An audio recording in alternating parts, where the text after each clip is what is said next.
Rusiyada Azərbaycanlı yük sürücülərinə qarşı təzyiqlər artıb. Son günlər 350-yə yaxın tur sürücüsü ölkədən deport edilib.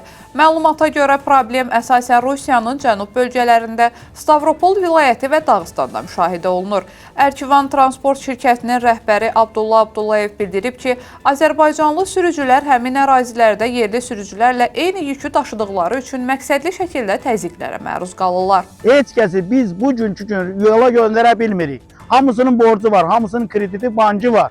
Nəqliyyat vasitələri saz vəziyyətdə alınıb, gətirilib, düzəldilib, qoyulub. Sürücülər aktiv olaraq işə gedə bilir, amma hər kəs 120 gün, 130 gün, 160 gün o var ki, bunlar Rusiya ərazisində qalıb. Ona görə də bunlar getmir. Yəni bu 350 nəfər deyil, bütün Azərbaycan sürücüləri, beynəlxalq yük daşıma ilə məşğul olan insanlar demək olar ki, hamısı dondurulub. Beynəlxalq daşımalarla məşğul olan şirkətlər yaranmış vəziyyətlə bağlı Azərbaycan Prezidenti İlham Əliyevə müraciət ediblər. Onlar problemin diplomatik yollarla həllini və sürücülərin təhlükəsizliyinin təmin olunmasını istəyirlər.